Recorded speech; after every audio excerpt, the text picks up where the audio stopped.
Bueno, buenas tardes. Vamos a esperar un par de minutitos, por favor, a que se nos unan los compañeros. Así, conectados, a comenzar así con un par de minutitos. Y hasta mientras no se olviden poner su nombre en el chat grupal, que es muy importante para la asistencia, ¿no?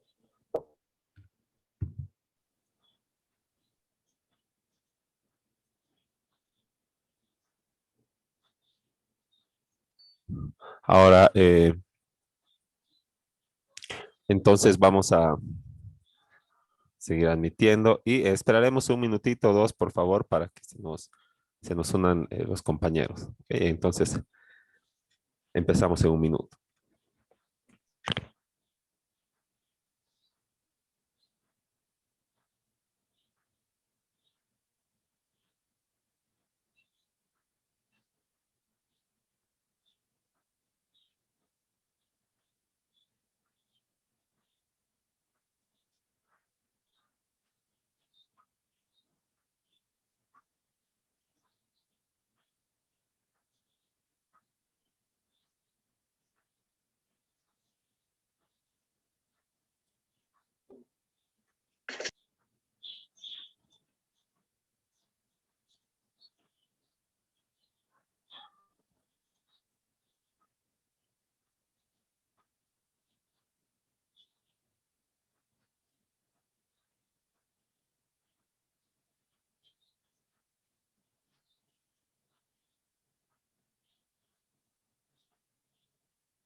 Bueno, entonces vamos a iniciar, ¿no? Ya estábamos viendo lo que es el tema número 5. Hay todavía hartos compañeros que no han puesto su nombre en el chat grupal, así que, por favor, pongan porque de ahí se saca la asistencia y es un tema, bien importante, ¿no? Y entonces ya habíamos ido viendo esto, ¿verdad? Lo que es los que son los métodos de la filosofía del derecho. Habíamos revisado cuál es el origen de la palabra método, ¿no? Que es importante siempre la etimología de la palabra para empezar, ¿no? Que es un camino para recorrer, para llegar a un objetivo, ¿no? Es un conjunto ordenado de procedimientos intelectuales utilizados para un fin determinado, ¿no? Todo eso ya habíamos revisado. Habíamos visto también que el método es una característica esencial del conocimiento científico, ¿verdad? Que se diferencia del conocimiento empírico que deriva solamente de la experiencia, ¿no? Entonces, habíamos empezado viendo lo que es también la lógica y creo que estábamos justo por acá, ¿no? Entonces, habíamos visto que por lógica se entiende la ciencia que estudia la forma y la estructura del pensamiento, ¿no? Entonces se basa en proposiciones y conceptos y razonamientos, ¿no? Las proposiciones o las premisas que se hacen en la lógica del derecho no son muy importantes para lograr arribar a la conclusión, siempre y cuando se pueda aplicar lo que es el silogismo jurídico eh, o la lógica jurídica, ¿no? Tal vez ya han llevado en el último año del colegio en filosofía lo que son los silogismos, ¿verdad? De que no es algo muy difícil, pero este también se aplica esta fórmula o estas fórmulas del silogismo también se pueden aplicar a la ciencia del derecho y vamos a ir viendo también un poco cómo se logra eso, ¿no? Ahora, habíamos visto que esta lógica, como les iba diciendo, estudia inferencias válidas, ¿no?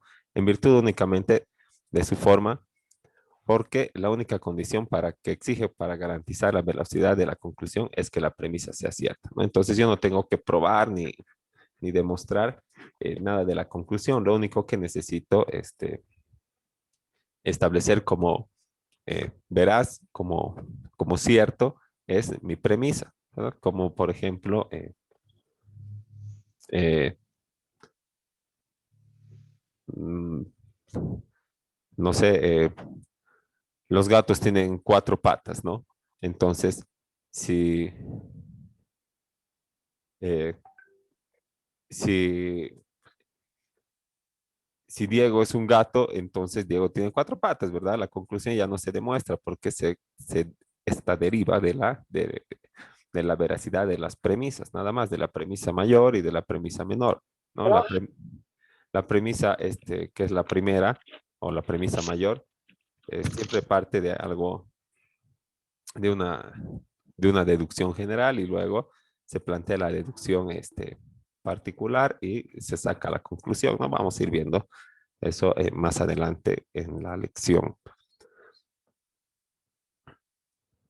Ahora, la lógica, ¿verdad? Existe varios razonamientos lógicos, pero existen algunos aplicados al derecho, ¿no? Como la lógica deductiva, la lógica de la elección y también la lógica judicial y la lógica del derecho propiamente dichas, ¿no? Esta lógica deductiva se basa en el estudio de los métodos y los principios usados para distinguir el razonamiento correcto del incorrecto.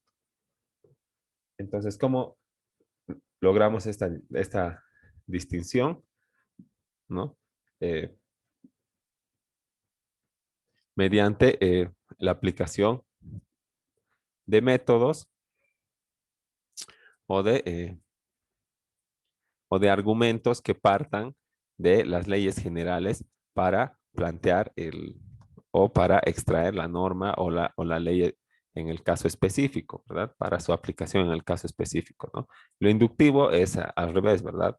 De lo particular a lo general, ¿no? Pero la lógica deductiva es partir de esas premisas generales para aterrizar en la premisa eh, particular y luego extraer de ahí la conclusión, ¿no? Y vamos a ver que esta lógica ha sido concebida como el estudio de la argumentación formalmente válida, ¿no? Entonces, para la cual basta la verdad de la premisa que garantiza la verdad de la conclusión, como ya se iba explicando, ¿no?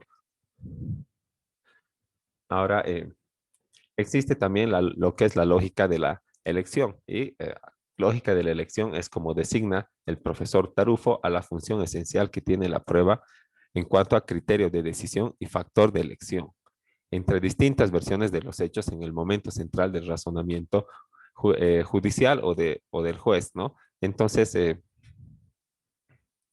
el juez, basado en la lógica, lo que tiene que hacer es decidir adherirse a una de las versiones, ¿verdad?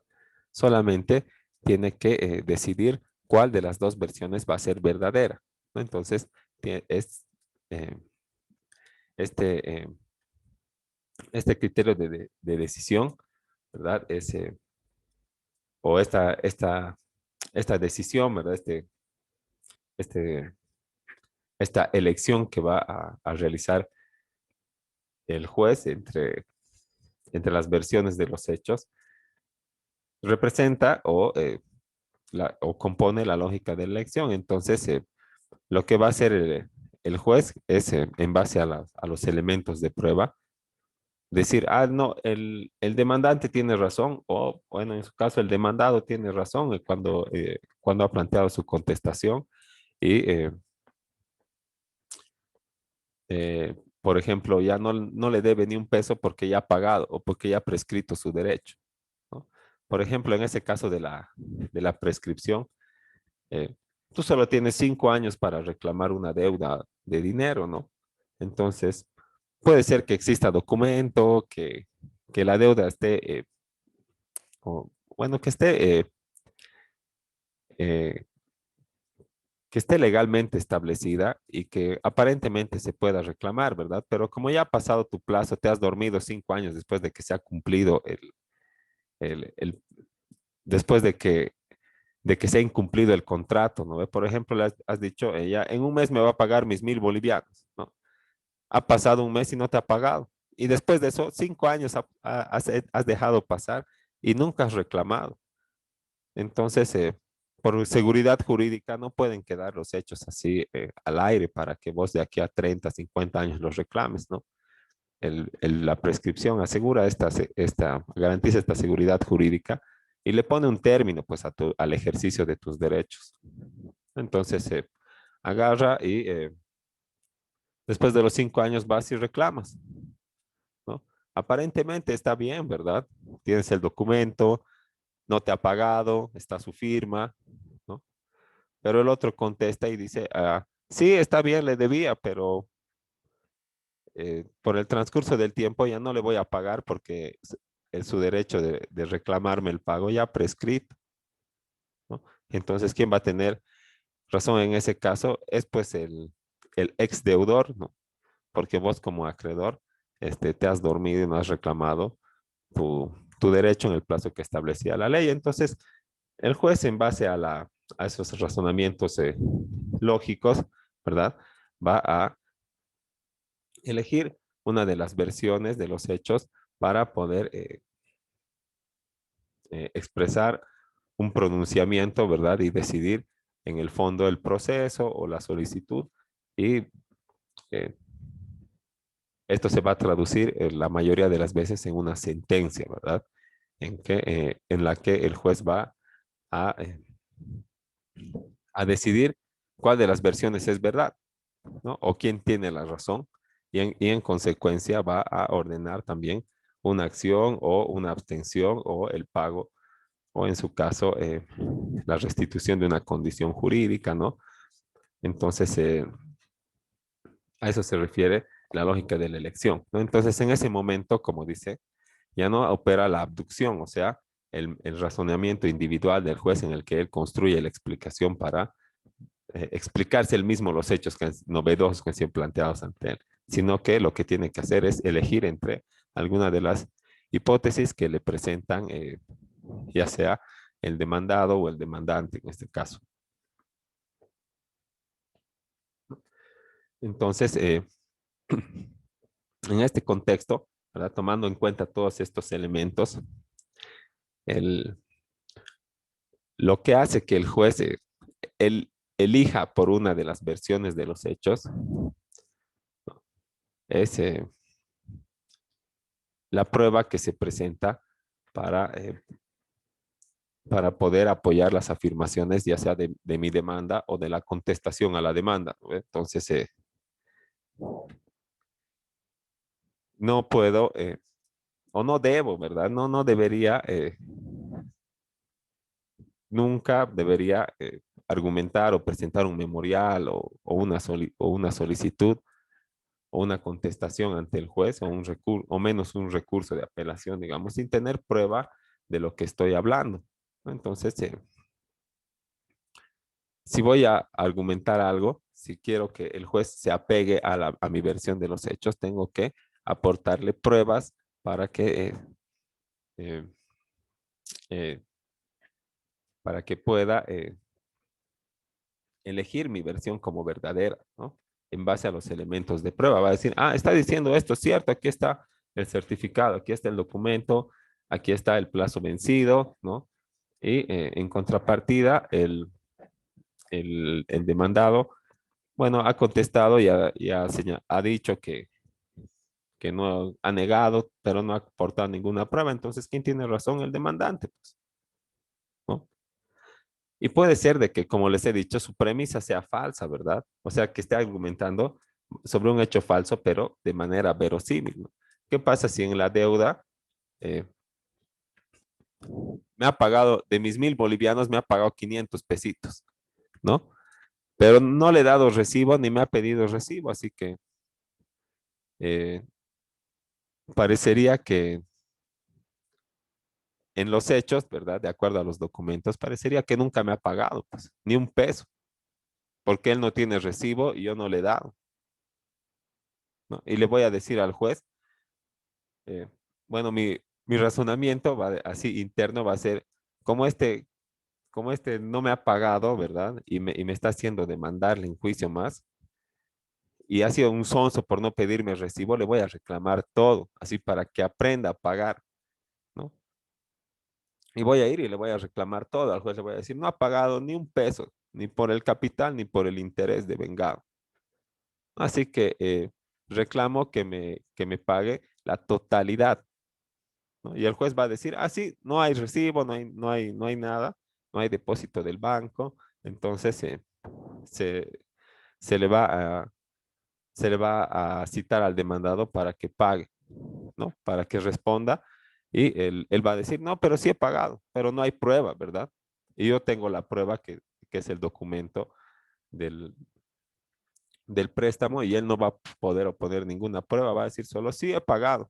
Y yo voy a decir, no, no ha pagado, ¿no? Y en definitiva me va a hacer pagar, el juez va a hacer que él pague el 100% del capital más los intereses porque no tiene prueba en contrario, pues, ¿no? Entonces así opera más o menos la lógica de la elección en el campo del derecho, ¿no?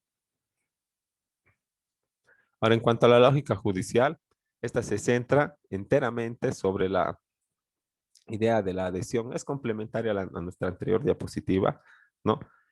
Y justamente iba a lo que estábamos explicando, ¿no? Se centra enteramente sobre la idea de la adhesión y no sobre la idea de la verdad, ¿no? Entonces, lo que el abogado trata de ganar con el alegato es solo la adhesión del juez, ¿no? Y puede obtenerla mostrándole que tal adhesión está justificada. ¿Mediante qué? Mediante los elementos probatorios eh, que voy a ofrecer para poder sostener mis afirmaciones, ¿no? ¿Qué elementos probatorios? Está totalmente definido en el Código de Procedimiento Civil, ¿no? Confesión, prueba testifical, prueba documental, prueba pericial. Entonces, lo único que tengo que hacer es reunir lo que tenga y ver digamos, aquí con cuál, en cuál vamos a, qué elementos de prueba tengo para ofrecer ante el juez, ¿no? Y solamente voy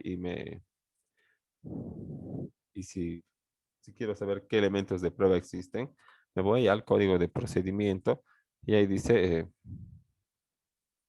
eh, elementos probatorios, ¿no? Y está la confesión, la prueba testifical, la, eh, y, y todos los elementos que se,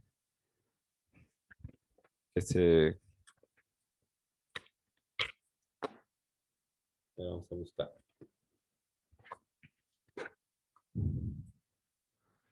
¿No? Están todos los elementos que yo puedo presentar, ¿no? Como la prueba documental, que es la madre de todas las pruebas en nuestro sistema jurídico, ¿no? Entonces dice, con la demanda acompañará toda la prueba documental, dice. Y luego también tiene que proponer los otros elementos de prueba. O sea, tengo que decir qué otras pruebas más, de qué otras pruebas más me voy a valer, ¿no? De qué otros medios legales de prueba. Y estos son los medios legales de prueba. Confesión, o sea, que declare el mismo demandado, los testigos, la inspección, o sea, el juez que vaya al lugar de los hechos y vea, ¿verdad? El peritaje, que es el juez que se apoye de otro profesional para que le dé más luces en la resolución, como puede ser de un psicólogo, de un mecánico, puede ser un arquitecto, un ingeniero, ¿no? Un notario, ¿no? Las presunciones y la prueba de los informes que expiden las instituciones públicas, ¿no? Entonces, en base a eso, yo voy a argumentar y voy a proponer mis elementos. Bueno, voy a exponer mis afirmaciones y voy a eh, dar firmeza a estas afirmaciones con elementos probatorios para que el juez, en base a un razonamiento lógico, pueda adherirse a mi versión de los hechos. No siempre verdadera, como hemos explicado, ¿no? Solamente es verosímil. Ahora, cuando estamos hablando de la lógica y el derecho, ¿no? Norberto Bobbio, ¿no? Un filósofo del derecho, ha abordado el tema ampliamente y plantea el problema de la lógica y el derecho de la siguiente manera, en una pregunta que señala cuál es el lugar de la lógica en el razonamiento jurídico, ¿no? Entonces, a esta interrogante, él le otorga tres, tres respuestas, ¿no? Una respuesta fluida, una respuesta que es limitativa y una respuesta que es negativa, ¿no? Entonces, en la fluida, ¿no? Señala que es aquella que hace consistir la función de la lógica del derecho con una exigencia de rigor, ¿no? A la cual la ciencia del derecho, al igual que otras ciencias, no puede sustraerse. Y sostiene que la tarea de aplicación de la lógica sigue siendo la de reducir los efectos de la incertidumbre, ¿no? Entonces, no puede, no puede la ciencia, ¿no? Para poder tener ese carácter ese carácter científico, el conocimiento y el derecho tampoco no puede abstraerse de este razonamiento deductivo, ¿verdad? Que está basado en el silogismo, ¿verdad? En la aplicación de estas fórmulas para poder extraer las normas generales, ya sea del comportamiento, ya sea de lo que tiene que aplicarse en base a la ley, como siempre hemos recurrido a nuestro ejemplo, ¿verdad? El que mata va 30 años a la cárcel, si A mata, entonces se va 30 años a la cárcel, ¿verdad? Entonces, con este razonamiento que se hace, se reduce los efectos de la incertidumbre, ¿no? Entonces, pero si no razonamos de esta manera lógica, entonces lo que vamos a hacer va a ser caer en la vaguedad de manera inevitable, ¿verdad? Y vamos a también razonar en base a incertidumbre, sin ninguna base lógica, y vamos a dejar el campo de la ciencia y empezar por el campo de la intuición, ¿no? Lo que este, está en cuanto digamos, a estos razonamientos lógicos, no, no está permitido, ¿no? Que suceda. Entonces, en la segunda respuesta a la pregunta de cuál es el lugar de la lógica en el razonamiento jurídico, ¿no? Lo primero es para reducir los efectos de la incertidumbre, ¿no? Luego, la segunda respuesta, la limitativa, es la que se desprende de la identificación del razonamiento con el razonamiento deductivo, ¿no? Entonces, la única tarea que tiene la lógica jurídica es en la práctica del derecho positivo para realizar determinados tipos de razonamiento deductivo y mediante este razonamiento deductivo aplicar las conclusiones que deriven de los mismos, estas conclusiones lógicas a las que ya estábamos haciendo referencia al principio, ¿no? Al principio de la clase, ¿no? Entonces es necesario identificar e evidenciar una técnica adecuada de formalización. ¿Cuál es la técnica adecuada? Nuestra fórmula, ¿verdad? Y vamos a ver cómo también se aplica en el campo del derecho, ¿no? Porque la lógica o los silogismos también se aplican a la filosofía en general, parte de ahí y luego se aplica a la ciencia del derecho.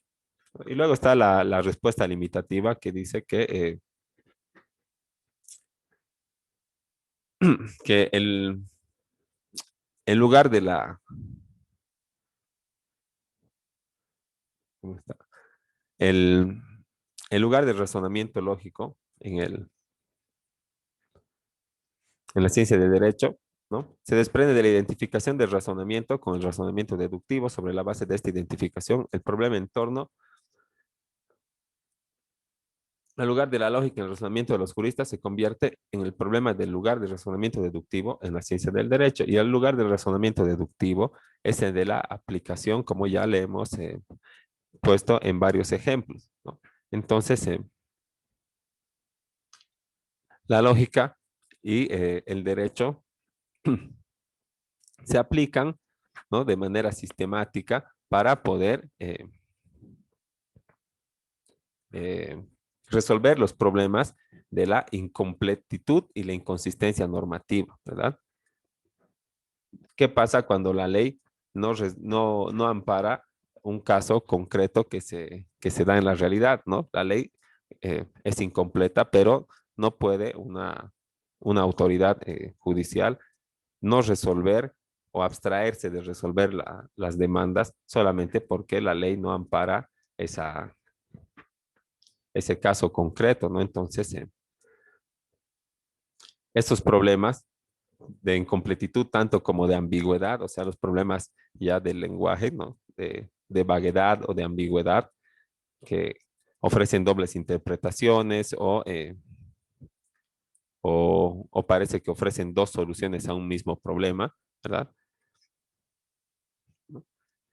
También tienen que ser dilucidados desde un punto de vista lógico para poder tomar las decisiones judiciales, ¿no? Entonces podemos deducir que en todo proceso de toma de decisiones judiciales se encuentran involucradas las decisiones valorativas del juez, ¿verdad? O sea, siempre existen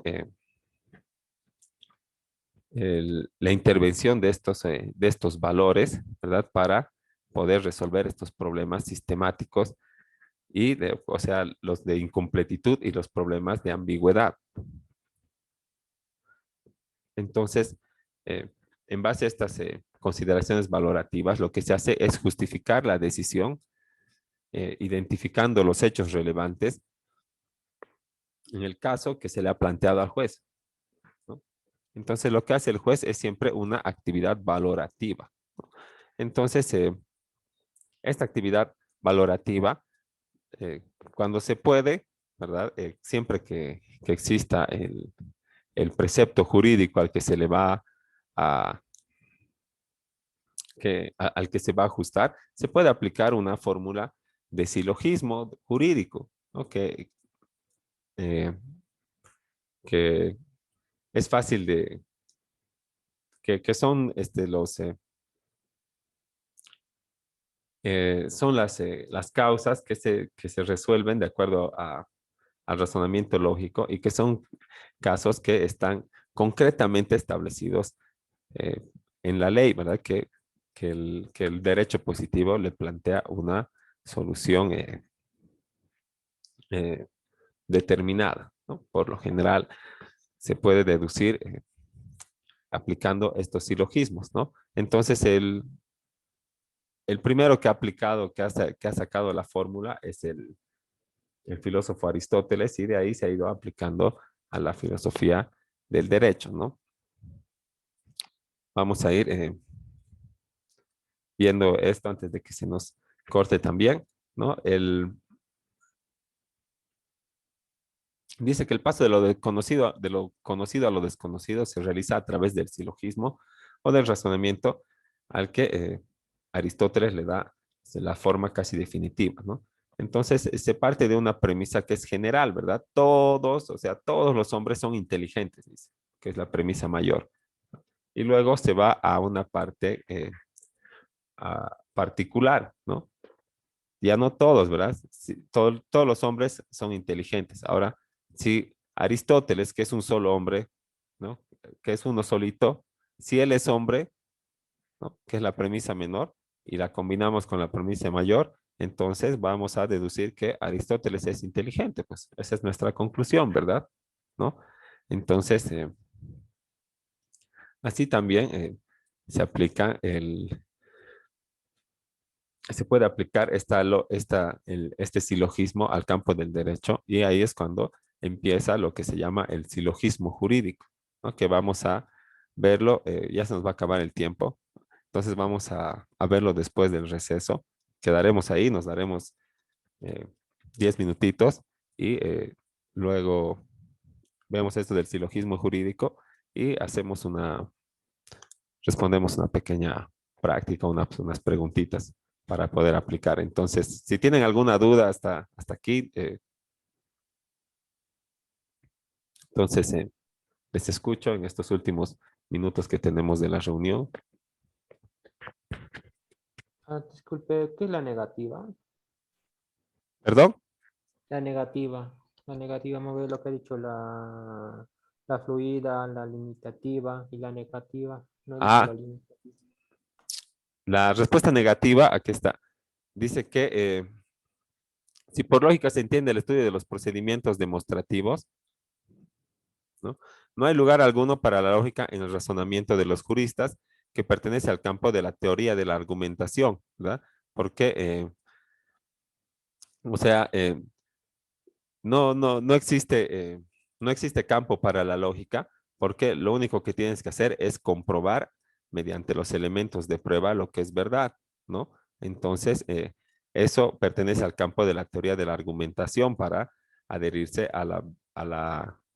no es para adherirse a una de las versiones que puede no ser verdad, ¿no? Pero si la lógica eh, si la lógica representa el estudio de procedimiento demostrativo, entonces la demostración siempre apunta a la verdad, ¿no? Entonces, por eso señala que es contradictorio y que no existiría, entonces, lugar para la lógica en el razonamiento jurídico, que más bien solamente es argumentativo, ¿no? Y argumentar es nada más dar razones para justificar mis creencias y mis teorías, mis hipótesis o en este caso mis demandas o mis contestaciones.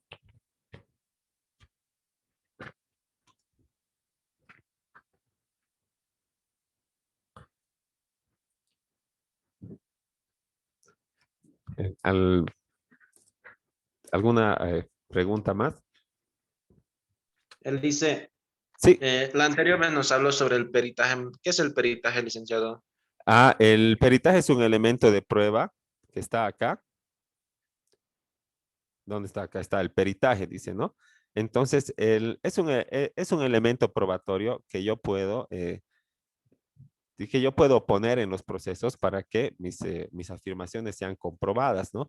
Y el peritaje es la intervención de un profesional experto en otra ciencia que no es la del derecho, pero que nos va a ayudar a esclarecer algunos temas que se están tratando dentro del proceso. Por ejemplo, en lo más fácil, ¿no ve? Cuando están rematando un bien inmueble porque una persona le debe a otra, ¿no? Le están rematando su casa, por ejemplo, ¿no? ¿Cómo va a saber el juez cuánto cuesta la casa si el juez solo es abogado, no es arquitecto, no es ingeniero, no es de la alcaldía? ¿Cómo puede decir, esta casa que está en el juicio, lo voy a poner en base de remate por $100,000?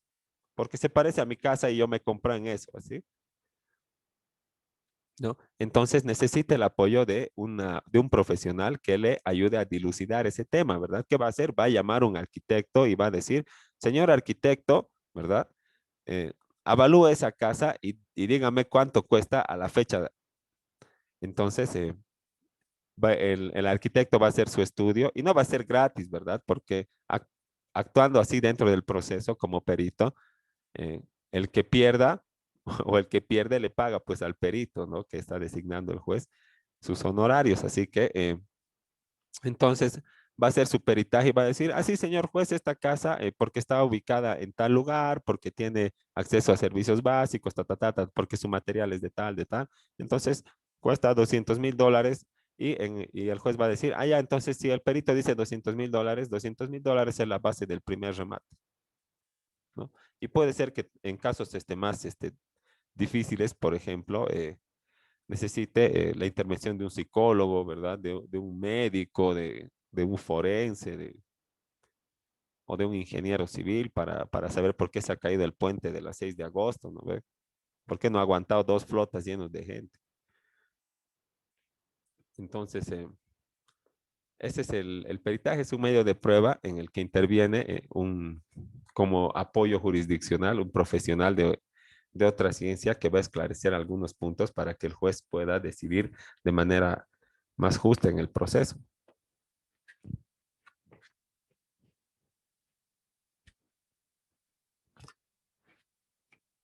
¿Alguna otra duda? Disculpe, Lice. Sí. ¿Qué relación tiene la lógica y el derecho? No le entendí muy bien esa parte. De la lógica y el derecho, ¿no? Que aplicando los razonamientos lógicos, ¿no? Vamos a poder resolver los problemas de incompletitud, o sea, de inconsistencia de las normas, ¿verdad? Porque cuando exista un caso concreto que no esté amparado por una norma, no quiere decir que no podamos reclamar nuestro derecho, ¿verdad? Pero tampoco quiere decir que el juez diga, ay, no existe ley y no voy a decidir, ¿verdad? El juez también tiene que decidir. Entonces, mediante estos procedimientos lógicos, ¿verdad? Mediante los silogismos y mediante la aplicación del derecho positivo vigente, ¿verdad? Y de los elementos de prueba y todo lo que apoya las pretensiones, entonces el juez va a resolver, ¿verdad? Y va a poder de manera lógica, ¿no? Resolver estos problemas de incompletitud, digamos, o algunos de ambigüedad cuando la ley no ofrece una solución clara, sí trata el caso, pero no de manera precisa, ¿verdad? Como por ejemplo en el caso ese que habíamos visto del anticrético, ¿no? Entonces, ¿qué hay que hacer? Hay que utilizar la lógica de acuerdo a los elementos de prueba, ¿no? Entonces, se hace necesario el uso de consideraciones valorativas que derivan de estos razonamientos lógicos, ¿no? Como los silogismos.